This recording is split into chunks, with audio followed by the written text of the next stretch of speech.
जय माता दी। देवी पचरा बहुत पुराना पचरा है, आप सबको सुनाओ, आप सब सुने।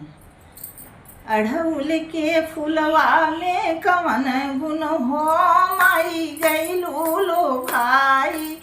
अढ़उल के फुलवा में कवन गुण हो मैया गईलू लो भाई।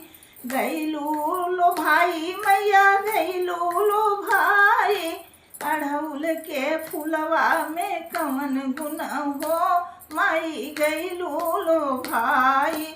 मैया के भावे ना महला दू महला। मैया के भावे ना महला दू महला। महला दू महला मैया महला दू महला। ऊंची पहाड़िया में कवन गुण हो माई गईलू लो भाई। ऊंची पहाड़िया में कवन गुण हो मैया गईलू लो भाई। अढ़उल के फुलवा में कवन गुण हो माई गईलू लो भाई। मैया के भावे न साला दू साला। मैया के भावे न साला दू साला। ललकी चुनरिया में कवन गुण हो माई गईलू लो भाई।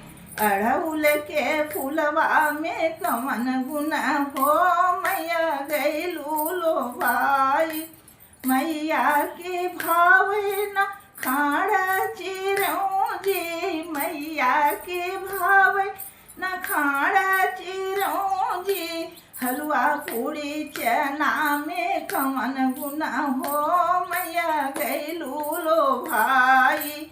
अढ़उल के फुलवा में कवन गुण हो माई गईलू लो भाई। मैया के भावे ना टाटा सफारी। मैया के भावे ना टाटा सफारी। सिंह के सवरिया में कवन गुण हो माई गईलू लो भाई। सिंह के सवरिया में कवन गुण हो माई गईलू लो भाई।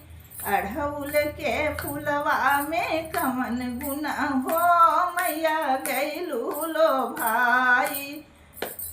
जय माता दी।